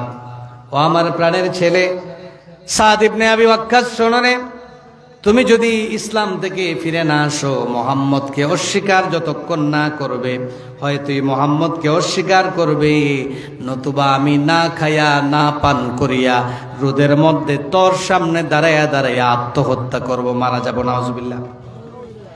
এই কথা যখন বললেন, মা প্রচন্ড মরুভূমির মধ্যে, মা বাহিরে দাঁড়িয়ে আছেন, সাদ ইবনে আবি ওয়াক্কাস ছেলে দেখলেন মা প্রচন্ড গরমের মধ্যে দাঁড়িয়ে আছেন, টপ টপ করে মায়ের কপাল থেকে পানি পড়তেছে। অল্পক্ষণ পরে মা রোদের মধ্যে কাঁপানো শুরু হয়েছে, কেঁপে কেঁপে মা মাটিতে পড়ে যাচ্ছেন। মা বারবার দৌড়াইয়া গিয়া ছেলে মায়ের হাত ধরে বলতেছেন, মা গো, ঘরে আসো, মা তুমি তো এইভাবে মারা যাবে। মা বলল, না না, হয় বল তুই মোহাম্মদকে অস্বীকার করবি, নতুবা আমি দুনিয়া থেকে বিদায় হয়ে যাব। ও আমার ছেলে সাদ, তুমি শোনো, আমি তোমার সামনে না খেয়ে আত্মহত্যা করব, আর তুমি যতদিন পৃথিবীতে বাঁচবে মানুষ তোমাকে ঘৃণা করে করে বলবে, ইয়া কাতিলা উম্মা, হে মায়ের হত্যাকারী বলে তোমাকে, মায়ের মার্ডারকারী বলে তোমাকে মানুষ কিয়ামত পর্যন্ত তোমাকে ঘৃণা করবে। সাদ বিপদে পড়ে গেলেন, কি করবেন, মা মারা যাচ্ছেন। সাদ দৌড়াইয়া রাসূলের কাছে চলে গেলেন, আল্লাহর নবীর কাছে দৌড়াইয়া গিয়া বললেন, ইয়া রাসূলুল্লাহ, নবীজি এইভাবে অবস্থা, একদিকে আমার মা, আরেকদিকে আপনি মুহাম্মদ রাসূলুল্লাহ সাল্লাল্লাহু আলাইহি ওয়াসাল্লাম, একদিকে আমার মা, আরেকদিকে ইসলাম, একদিকে আমার প্রাণের মা, আরেকদিকে আল্লাহ সুবহানাহু ওয়া তাআলা, বলেন তো নবীজি কি ফয়সালা করতে পারি, মা কিন্তু মারা যাবে, এমন কঠিন অবস্থা তৈরি হয়ে গেছে। নবীজি কথা বললেন না। অল্প কিছুক্ষণ পরে আয়াত নাযিল হয়ে গেল, আল্লাহ জানায়া দেন, ওয়া ইন জাহাদাকা আলা আন তুশরিকা বি মা লাইসা লাকা বিহি ইলমুন ফালা তুতি'হুমা। আল্লাহ জানায়া দেন, বলেন, তাকে বলে দেন, যদি শিরকের দিকে, অনিসলামিক কাজের দিকে মা বাবা যদি তোমাদেরকে নির্দেশ দেয়, খবরদার তখন মা বাবার অর্ডার মানা যাবে। লা তাআতা লিমাখলুকিন ফি মাসিয়াতিল খালিক, স্রষ্টাকে, আল্লাহকে অস্বীকার করে পৃথিবীর কোন সৃষ্টির আনুগত্য করা যাবে? আওয়াজ করে বলেন, যাবে? আল্লাহর নাফরমানি করে কোন সৃষ্টির আনুগত্য চলতে পারে? মনে থাকবে এই কথাটা। এই সূত্র মনে থাকলে বাস্তব জীবনে, ব্যক্তি জীবনে, রাজনৈতিক জীবনে, সামাজিক জীবনে আপনি দেখবেন অনেক অনিসলামিক কাজ থেকে বাঁচতে পারবেন। এই পৃথিবীর কোন নেতা, কোন নেত্রী, কোন লিডার আমাকে কখনো ইসলামের বিপক্ষে নিতে পারবে? আচ্ছা, আপনারা যদি আপনাদের নেতার কথায় অনিসলামিক কাজের দিকে চলে যান, জিন্দাবাদ, মুর্দাবাদ মিছিল দেন, স্লোগান দেন, তাহলে আমাদের যায় আসে কি? আমাদের তো কিছু যায় আসে না। কিন্তু মোহতারাম সম্মানিত ভাইরা, আমার চাচা যান, মনে রাখবেন, ক্ষতিটা কিন্তু সবচেয়ে বেশি হবে কার? সবচেয়ে বেশি আপনাদের হবে। আমার ভাইরা, আমার বন্ধুগণ, এই মার বাবা দুইজনের ভিতরে মর্যাদা কার বেশি, কার খিদমত করতে হবে বেশি? নবীজির কাছে প্রশ্ন করা হলো, ইয়া রাসূলুল্লাহ, বলেন তো দেখি এই দুইজনের মধ্যে কার সাথে ভালো আচরণ করব? নবীজিকে প্রশ্ন করা হলো, ইয়া রাসূলুল্লাহ, আপনি বলেন তো দেখি, মানে হাক্কুন নাসি বিহুসনি সাহাবাতি, এই পৃথিবীর মানুষের মধ্যে সবচাইতে ভালো আচরণ করব কার সাথে? ইয়া রাসূলুল্লাহ, আমাকে বলেন তো দেখি কার সাথে সবচাইতে ভালো আচরণ করব? নবীজি জবাব দিলেন, সুম্মা উম্মুকা। তারপরে জিজ্ঞাসা করা হলো, তারপরে কার? দ্বিতীয় সিরিয়ালে কার? নবীজি আবার জবাব দেন, তোমার মায়ের। আবার তৃতীয় সিরিয়ালে কার? নবীজি জবাব দিলেন, তোমার মায়ের। 4 নম্বরে কার? নবীজি বলেন, তোমার বাবা। সুবহানাল্লাহ। তাহলে মায়ের মর্যাদা কয় গুণ বেশি? একটু আওয়াজ করে বলেন, কয় গুণ? মায়ের মর্যাদা 3 গুণ বেশি। তার কারণ হলো কি শোনেন। 1 নম্বর কারণ, আল্লাহ রাব্বুল আলামিন বলেন এই পৃথিবীতে মা বাবার চাইতে 3টা কষ্ট করে বেশি। কয়টা কষ্ট? 3টা অতিরিক্ত কষ্ট করে, যা পৃথিবীর কোনো বাবারা করে না। 1 নাম্বার কষ্ট হলো মা কষ্টের বড় কষ্ট ছেলেটাকে দীর্ঘ 8 মাস 9 মাস পেটের মধ্যে ধারণ করে। বলেন তো পৃথিবীর কোনো বাবা কি আজ পর্যন্ত পেটে ধারণ করেছে? কোনো বাবা ধারণ করে নাই। একজন মা সন্তানটাকে ধারণ করলে কেমন কষ্ট হয়, আজকে আমরা যারা বাবা হয়েছি কিছু কিছু টের পাওয়া যায় কি যায় না? কিছু কিছু টের পাওয়া যায়। আমাদের মা জননী, পেয়ারা মা, কলিজার টুকরা মা জননী কত কষ্ট করেছেন, কেমন বোঝা বহন করেছেন দীর্ঘ 8টা মাস। মায়ের পেটে যেই দিন আপনি আমি এসেছিলাম, ও ভাইজান আমার বন্ধুগণ, যেই দিন মায়ের পেটে এসেছিলাম ওই দিন থেকে মার যন্ত্রণা শুরু হয়েছিল। মা রাতের বেলা দিনের বেলা যখনই খেতে বসেছেন, আমরা মাকে খেতে দেই নাই, মায়ের কলিজার মধ্যে লাথি মেরেছি, বমি চলে এসেছে, মা খেতে বসলে খেতে পারেন নাই। প্রচন্ড ঠান্ডার ভিতরে রাতের মেলা আপনি ঘুমাচ্ছেন, আমি ঘুমাচ্ছি, কিন্তু গর্ভবতী মায়েরা কি ঘুমাতে পারে? রাতের বেলা ঘুমাতে পারেন নাই। এইভাবে ভাইরা একটা রাত নয়, 2টা রাত নয়, দীর্ঘ 8টা মাস মা জননী রাত জেগে জেগে, কত রাত আমাদের জন্য জেগে জেগে কষ্ট করে কাটিয়েছেন। আমরা মাকে কষ্ট দিয়েছি। রাতের বেলা যন্ত্রণা শুরু হয়েছে, মা ঘুম থেকে উঠে ঘরের মধ্যে পায়চারি করেন, ঘরের মধ্যে হাঁটাহাঁটি করেছেন। মা রাতের বেলা ঘুমাতে পারেন নাই। পড়েন তো দেখি, একদিন আপনাদের স্ত্রীরা কখনো বিরক্ত হয়ে বলছে নাকি, আল্লাহ আমার পেটে যেটা আছে ওইটাকে তুমি নিয়ে নাও, বলছে নাকি? একদিনও কষ্ট করে বলেন নাই। অনেক কষ্ট সহ্য করেছেন, দীর্ঘ 8টা মাস পেটে ধারণ করেছেন। এরপরে যখন দুনিয়াতে আসার সময় হয়েছে, ডেলিভারি যেই দিন হয়েছে, আপনার আমার স্ত্রী যখন ডেলিভারি করেছে বাচ্চাগুলি, ওই দিন কিছুটা হলে আমরা টের পেয়েছি কতটুকুন কষ্ট, বাচ্চা প্রসবের বেদনা কতটুকুন না কষ্ট, কত কষ্ট সহ্য করেছেন। আল্লাহ জন্য বলেছেন হামালাতহু উম্মুহু কুরহান ওয়া ওয়াদাআতহু কুরহা। অনেক কষ্ট করে পেটে ধারণ করেছেন, অনেক কষ্ট করে বাচ্চাটাকে প্রসব করেছেন। আপনাকে আমাকে যেই দিন আমাদের মা জননী প্রসব করলেন, ওই দিন কিন্তু মায়ের শরীর থেকে অনেকগুলি রক্ত ঝরেছে। গরু জবাই করলে যেমন রক্ত ঝরে, তেমনি মায়ের শরীর থেকে রক্ত ঝরেছে। মা বেহুশ হয়ে মাটিতে পড়ে গেছেন। আবার মায়ের একটু হুঁশ হয়েছে। সিজার হলে পরেও আমরা দেখেছি মা আস্তে করে যখন বলে আমার বাচ্চাটাকে একটু আমারে দেখাও, মায়েদের অনুভূতি একটু জানবেন। আমরা আমাদের স্ত্রীদের অনুভূতি জেনেছি। তারা বলেছেন ওই বাচ্চাটাকে যখন দেখেছি, তার নাকের সাথে যখন নাকটা লাগাইছি, একটু আদর দিয়েছি, আমি আমার 9 মাসের সব কুলি ব্যথা বেদনা ভুলে গেছি। মায়ের মনের মধ্যে কোনো কষ্ট থাকে না। ওই মারও দীর্ঘদিন 2টা বছর বুকের রক্ত খেয়ে খেয়ে বড় হলাম, দুধ খাওয়ায়া খাওয়ায়া বুকে জড়ায়া জড়ায়া ধরে। এই যে ঠান্ডার দিন আসছে, মা দেখবেন ঠান্ডার মধ্যে কষ্ট করে, কিন্তু রাত একটু পরে পরে জাগে। বাবা কিন্তু নাক ডাকায়া ঘুমায়, মা একটু পরে পরে জেগে দেখে আমার বাচ্চাটা ঠান্ডা লাগতেছে কিনা। একটু পরে পরে জেগে আবার বুকের মধ্যে জড়ায়া ধরে। মায়ের বুকের মধ্যে কতদিন প্রস্রাব করেছি একটু মনে করেন, কত পায়খানা করেছেন একটু মনে করেন। আমরা এখনো পায়খানা দেখলে ঘৃণা করি, কিন্তু এখনো দেখেন আপনার স্ত্রী কিন্তু আপনার সন্তানের পায়খানা সাফ করে।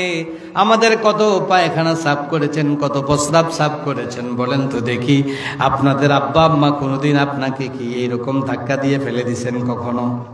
কখনো ফেলে দেন নাই। মা জননী আমাদের জন্য অনেক কষ্ট করেছেন।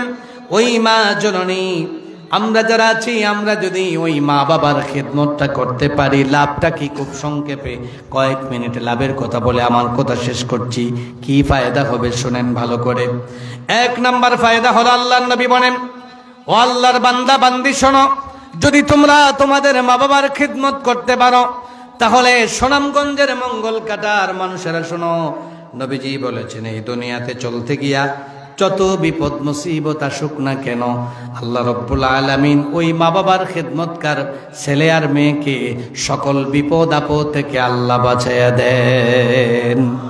লম্বা হাদিস নবীজির হাদিসে এসেছে, একদল মানুষরা তারা রাস্তা দিয়া চলতে গিয়া পাহাড়ের মধ্যে গর্তের ভিতরে ঢুকে গিয়েছিলেন। পাথর এসে গর্তের মুখটা যখন বন্ধ করে দিল, বের হওয়ার কোনো সুযোগ নাই। কেমনে বের হবে?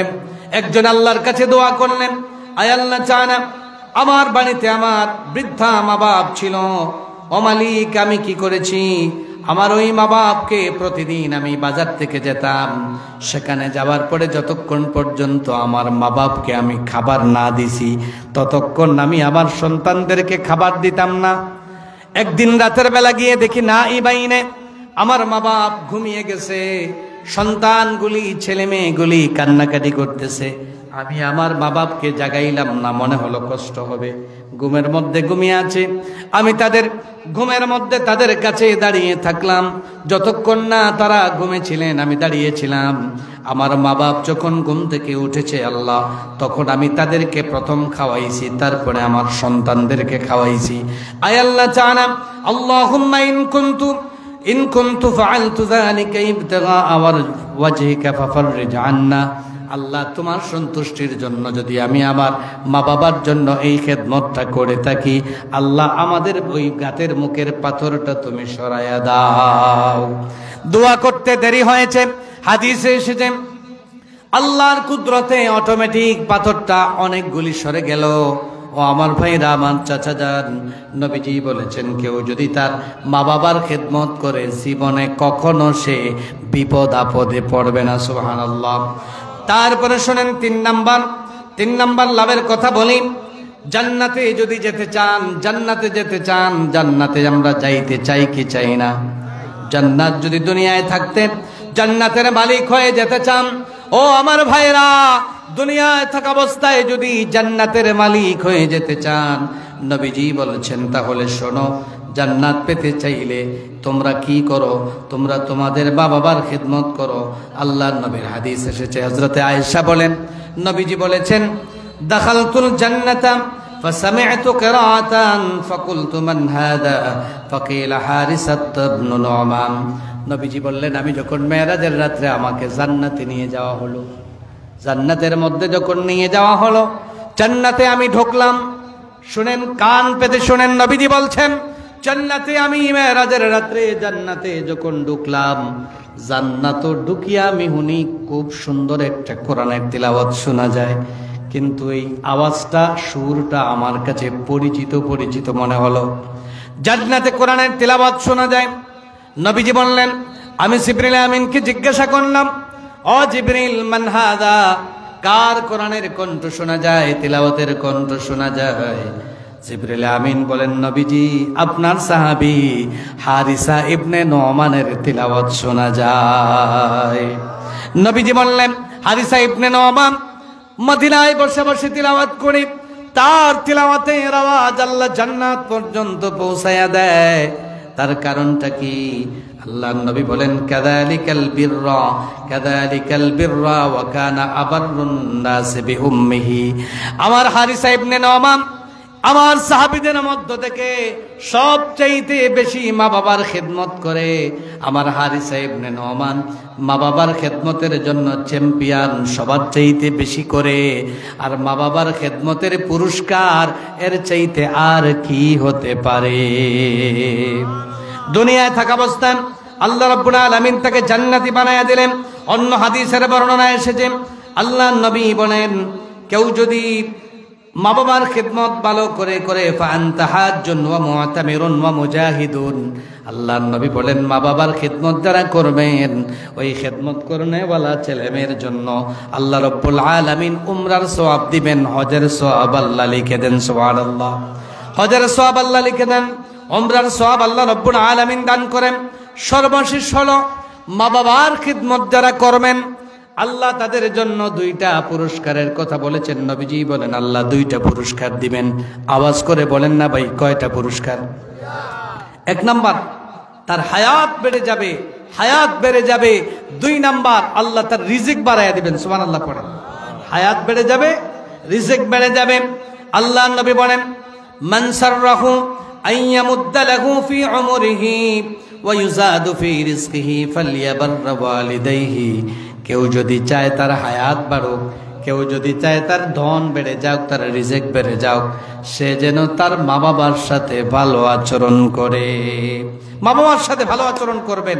সর্বশেষ হলো আল্লাহ রাব্বুল আলামিন মা বাবার সাথে যারা ভালো আচরণ করে তার দোয়া, মা বাবার দোয়া আল্লাহর কাছে ডাইরেক্ট কবুল হয়ে যায়। সুবহানাল্লাহ পড়েন।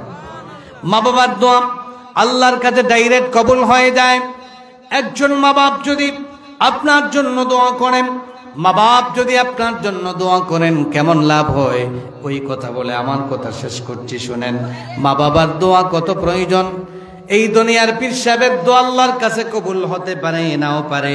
আপনাদের প্রধান অতিথির দোয়া আল্লাহর কাছে কবুল হতে পারে, নাও পারে।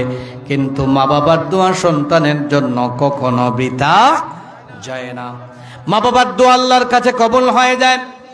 খুব সুন্দর একটা হাদিসের ঘটনা হইতো মনবানি, কিসসা একটা হইলে ওটা হইয়া শেষ হইলে মুসা আলাইহিস সালাতু ওয়াস সালাম একবার আল্লাহরে জিজ্ঞাইল, আল্লাহ আমার বড় শখ লাগে, আমার সাথে জান্নাত কে আমার লগে যাইব? আল্লাহ একটু আমি জানতে চাই যে আমার সাথে জান্নাতে কে যাবে, একটু আমি জানতে চাই। আল্লাহ রাব্বুল আলামিন মুসা আলাইহিস সালাতু ওয়াস সালামকে জানাইয়া দেন, মুসা তোমার সাথে জান্নাতে যাবে অমুক বাজারের একজন গুস্তের ব্যবসায়ী কসাই, সে তোমার সাথে জান্নাতে যাবে। সুবহানাল্লাহ পড়েন। মুসা আলাইহিস সালাম অবাক হয়ে গেলেন। তার ধারণা ছিল বড় কোনো ওলি আল্লাহর নাম বলবেন, বড় কোনো হুজুরের নাম বলবেন, আলেমের নাম বলবেন। আল্লাহ তো বললেন একজন গুস্তের ব্যবসায়ীর কথা। মুসা আলাইহিস সালামের কৌতূহল জাগলো, আমি জানতে চাই ওই গুস্তের ব্যবসায়ী কি এমন আমল করে, দেখতে চাই আমার লগে জান্নাত আল্লাহ তারে সম্মানিত করবেন, আমি তার আমলটা জানতে চাই। যেই সিদ্ধান্ত সেই কাজ তিনি রওনা করলেন। মনে করেন সুনামগঞ্জের বাজারের একজন গুস্তের ব্যবসায়ীর কথা বলেছেন, তিনি আস্তে আস্তে গিয়ে ওই ব্যবসায়ী গুস্তের ব্যবসায়ীকে তিনি খুঁজে বের করলেন। খুঁজে বের করে তার কাছে বসে আছেন। বিকেল বেলা বললেন, ভাই রে, আমি একটু তোমার বাড়ির মেহমান হইতাম চাই, তুমি কি আমারে তোমার বাড়ির জায়গা দিবাইনি, একদিন মেহমানদারি করবাই নাকি?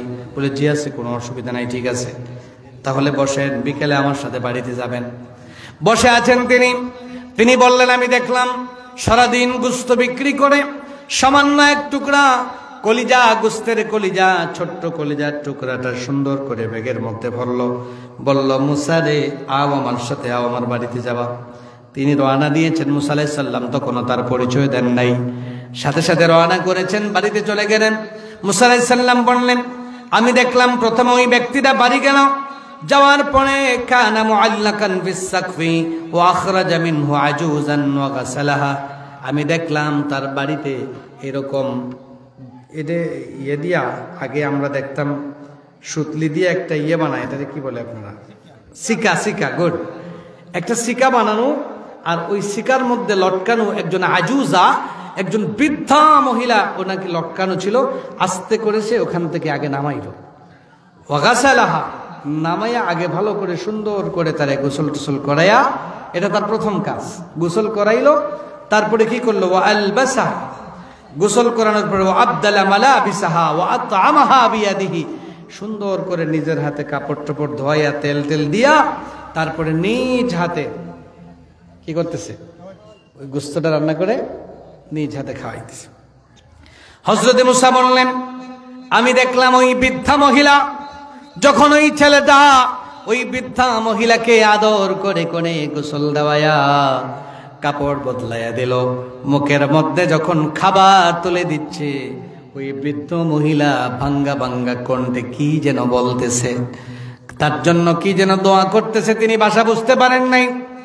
হযরত মুসা পরিচয় গোপন করে ওই ব্যক্তিটাকে কাছে ডাকলেন আর বললেন, ভাই রে, বলো তো দেখি মান হাদিহিল আজুজা, ওই বৃদ্ধা মহিলাটাকে, তার পরিচয়টা কি, আমাকে একটু বলো তুমি। ওই ব্যক্তি বলল, ফাজাবা হিয়া উম্মি, এটা আমার মা, জনম দুঃখিনী মা। এরপরে মুসা আলাইহিস সালাম জিজ্ঞাসা করলেন, বলো তো দেখি তোমার মা তুমি যখন তারে খেদমত করতেছিলে তখন ভাঙ্গা ভাঙ্গা কণ্ঠে তার বাসায় কি যেন একটা দোয়া করছিল, দোয়াটা কি একটু বলো তো। ওই ব্যক্তি তখন বলছে, আমার মা, আমি যতদিন এরকম মায়ের খেদমত করি একটা দোয়া আমার মা সব সময় করেন, আয় আল্লাহ তাআলা আমার কলিজার টুকরা ছেলেটা এত কষ্ট করে আমার খেদমত করে, মালিক রে আমার বাচ্চাটারে তুমি বনি ইসরাইলের নবী মুসার সাথে জান্নাতি বানাইয়া দিও। হযরত মুসা আলাইহিস সালাতু ওয়াস সালাম সাথে সাথে তার পরিচয় দিলেন আর বললেন, গাফারাল্লাহু লাকা ওয়া জাআলাকা জালিসু মুসা ইয়াউমাল কিয়ামা। ও যুবক, ইয়া শাব উবাশশিরুকা আন্নাল্লাহ তাআলা কাদ ইস্তাজাবা। ও যুবক, তুমি আমারে চেনো নাকি? আমি তোমার মেহমান। আমি কে? যুবক বলতেছে, না আপনাকে চিনি না। তখন মুসা আলাইহিস সালাম জবাব দিয়ে বলেন, ও যুবক, আমি হচ্ছি বনি ইসরাইলের নবী মুসা, আর আমি তোমাকে আজকে একটা সুসংবাদ জানাইয়া দিলাম। তোমার আল্লাহ আমাকে জানাইয়া দিয়েছেন, আল্লাহ তোমার মায়ের দোয়া কবুল করেছেন, আর আল্লাহ তোমারে বনি ইসরাইলের নবী আমি মুসার সাথে আল্লাহ জান্নাতে দিয়ে দিবেন। সুবহানাল্লাহ।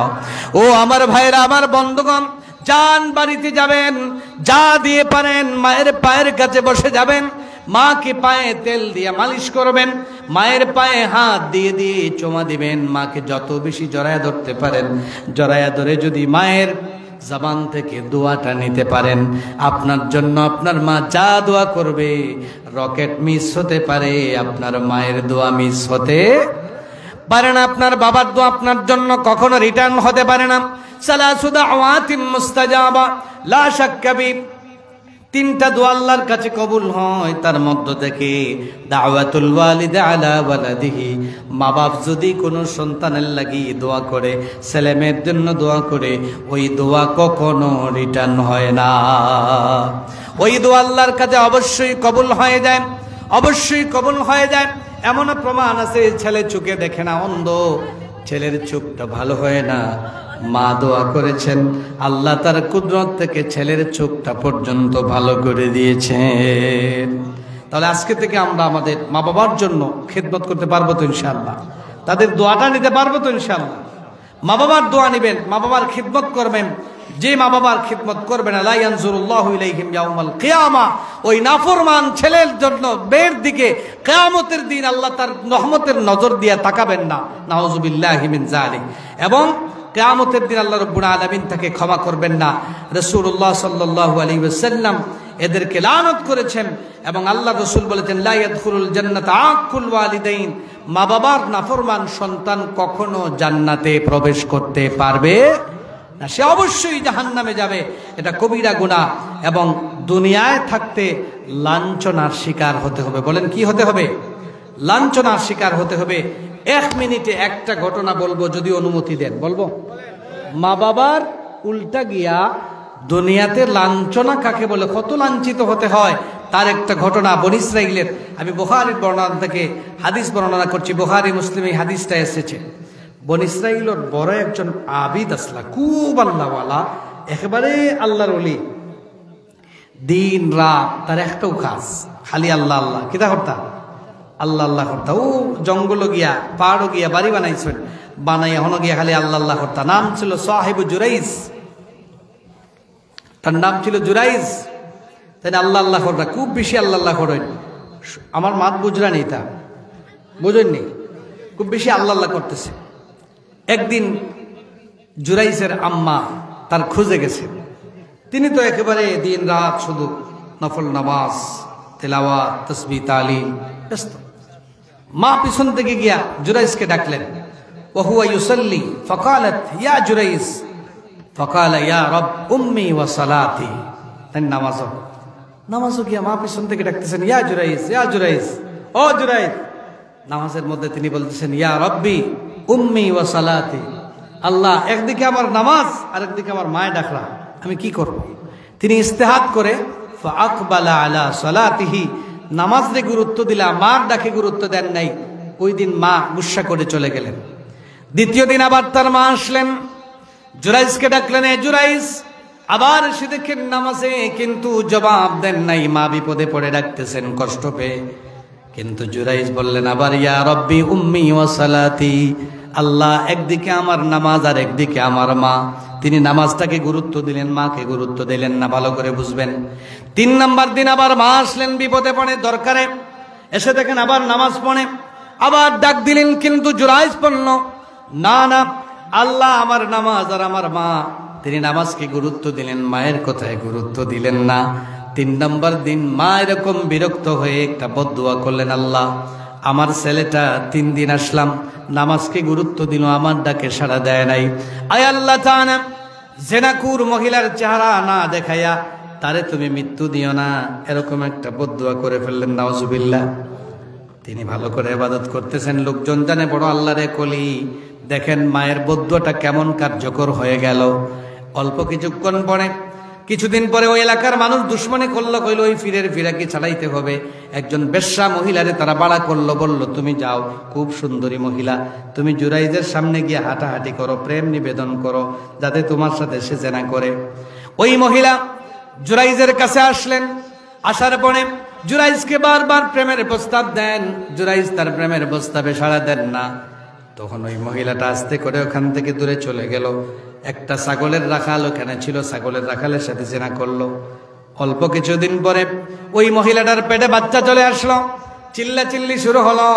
মানুষ তারে জিজ্ঞাসা করে, তুই বাচ্চা পাইলে কই? ওই মহিলায় কয়, ও তোমরা ফির সাবর বাচ্চা জুড়ে হোক, নাউজুবিল্লাহ। বেড়া লাগেন দি মাথুন না, বেড়াটা লাগলো, ওই তোমাদের পীর সাহেবের বাচ্চা। এরপরে তারা সবাই দৌড়াই আসলো, আইয়া তো প্রচন্ড রাগ, দেখলাইনি অতদিন তানরে ফির মনে করতাম, তাই তো দেখি আস্থা ডাকাই। আইয়া কিতা করছে, সবে লাঠি ছোটা নিয়া এলাকার সব মানুষ ইয়া তান গোর দুয়ার বাঙ্গিয়া যেন ইবাদত করতা, তান ইবাদত খানা বাঙ্গিয়া মাটির সাথে মিশাইয়া গুড়া গুড়া করছে, তানরেও মার দিছে। জিগাই লাগে এবারে মার ওখানে কিতা সমস্যা?